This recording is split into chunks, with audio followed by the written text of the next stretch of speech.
Сәлем достар, бүгін сіздермен қатты піспеген көкөрікті мариновать еткелі отырмын.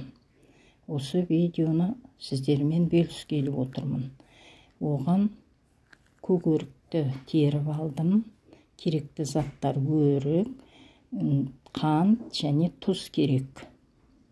Банкімізді енді осылайынша булап алдым.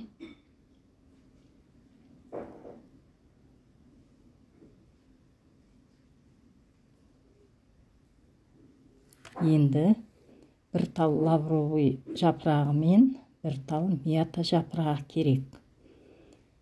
Оны банкының астына қоямын. Оның үстіне өріктерді банкіге жайғастырамын.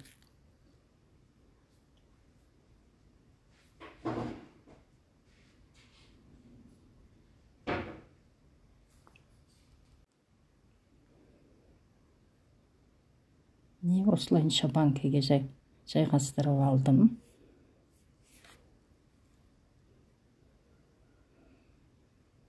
Көк өрік болған жақсы, өйткені қатты пісіп кеткен өрік болса ол езіліп кетеді. Қыстың күні осылайынша бүтін күйінде тұрады. Міне барлығын жайғастырып алдым банкіге.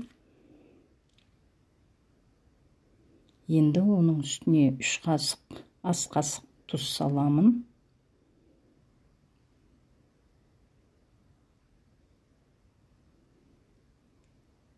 Оның үстіне 3 ас қасық қант саламын.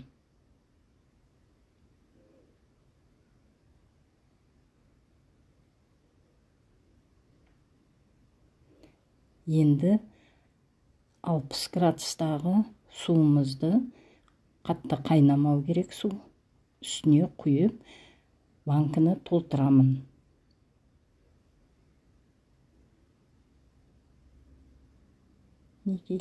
Осылайынша банкіні толтырып алдым. Енді крышкасын буға қайнатып қойғам крышканы. Енді оны жауып, крышкасын жабамыз.